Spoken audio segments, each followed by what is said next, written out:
Argentina হারিয়ে দিল উরুগুয়েকে 1-0 গোলে। আর এই জয়ের ফলে মেসির দল আর্জেন্টিনা সাউথ আমেরিকার প্রথম দল হিসেবে 2026 বিশ্বকাপে যোগ্যতা করল। 13টা ম্যাচের মধ্যে 9টা জিতে 28 পয়েন্টে পৌঁছল লিওনেল স্কোলানির দল। উরুগুয়ের সাথে আগের দেখায় হেরেছিল আর্জেন্টিনা। আজ উরুগুয়ের ঘরের মাঠে গিয়েই তাদের হারিয়ে এসেছে মেসি ছাড়া আর্জেন্টিনা দল। উরুগুয়ের শক্তিশালী দলের বিপক্ষে আজকে ইনজুরিতে জর্জরিত আর্জেন্টিনা খেলতে নেমেছিল।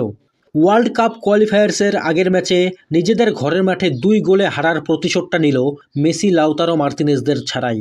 প্রথম হাফটা ঠিকঠাক না হলেও সেকেন্ড হাফে যথেষ্ট ভালো খেলেছে আর্জেন্টিনা দল। 68 মিনিটে আলভারেজের অ্যাসিস্ট থেকে থিয়াগো আলমাদা গোল করে। এর কিছুক্ষণ আগে আলভারেজের পাস থেকে আরেকটি দুর্দান্ত শটও নিয়েছিল, কিন্তু উরুগুয়ের গোলকিপার দারুণ সেভ দেয়। মেসি লাউতারো মার্তিনেজ না থাকায় জুলিয়ান আলভারেজের ওপর অনেক দায়িত্ব ছিল। আলভারেজ একাধিক পজিশনে একাধিক রোলে খেলতে পারে আর সব সময় প্রেস করতে থাকে। কোচেদের জন্য তার মতো একটা প্লেয়ারকে পাওয়া অনেক বড় চিটকোড। প্রথম হাফে সুবিধা করতে পারেনি সে, কিন্তু সেকেন্ড হাফে তাকে একটু পেছনে নামিয়ে প্লেমেকার রোলে রাখলেন। রেজাল্টও পেল আর্জেন্টিনা দল। ম্যাচের মধ্যে আর্জেন্টিনার কন্ট্রোল বাড়তে থাকলো। এরপর থিয়াগো আলমাদার করা গোলটার অ্যাসিস্টও এলো আলভারেজের পা থেকেই। আলভারেজের মতো প্লেয়ার পাওয়া কোচদের কাছে স্বপ্ন। সে থাকলে কোচের কাজ সহজ হয়ে যায়। এবার বলি গোল স্কোরার থিয়াগো আলমাদাকে নিয়ে। আর্জেন্টিনার ইতিহাসে 2000তম গোলটা করল আলমাদা। 1902 সালে উরুগুয়ের বিপক্ষে একই স্টেডিয়ামে আর্জেন্টিনা দল তাদের প্রথম গোলটা করেছিল।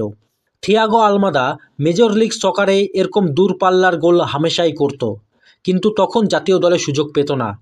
তাই শেষ পর্যন্ত আমেরিকা ছাড়ার সিদ্ধান্ত নিয়ে ব্রাজিলের বোটাফোগোতে যোগ দিয়েছিল। সেখান থেকে লোনে আসে ফ্রান্সের ক্লাব লিওতে। ইউরোপে এসেও নিজের জাত চিনাতে লাগলো, আর জাতীয় দলেও আজকে গোল করে আর্জেন্টিনাকে বিশ্বকাপে তুলে দিল। থিয়াগো আলমাদা হলো মেসির পারফেক্ট রিপ্লেসমেন্ট। আজকের ম্যাচে আরেকজনকে নিয়ে বলতেই হবে, সে হলো সিমিওনে। গুইলিয়ানো সিমিওনের ডেবিউ হয় অ্যাথলেটিকো মাদ্রিদে। তখন নেপোটিজমের অভিযোগ উঠেছিল মিডিয়াতে, কিন্তু অ্যাথলেটিকোতে গুইলিয়ানো নিজের জাত চিনিয়েছে, তাই ন্যাশনাল টিমের স্কোয়াডেও ডাক পেয়েছে।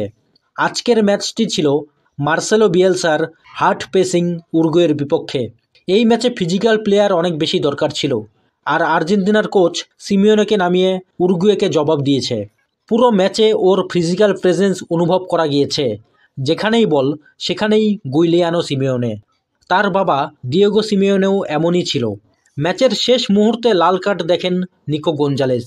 সামনেই ব্রাজিলের সাথে খেলা আছে, কিন্তু সেই ম্যাচে খেলতে পারবে না নিকো গঞ্জালেস। এমনিতেই অ্যাটাকিং লাইনে অনেক প্লেয়ার নেই, তার ওপর নিকো না থাকায় সমস্যায় পড়ল আর্জেন্টিনা দল। তোমরা কমেন্ট করে বলো, সুপার ক্লাসিকোতে কোন দল জিতবে, ব্রাজিল নাকি আর্জেন্টিনা?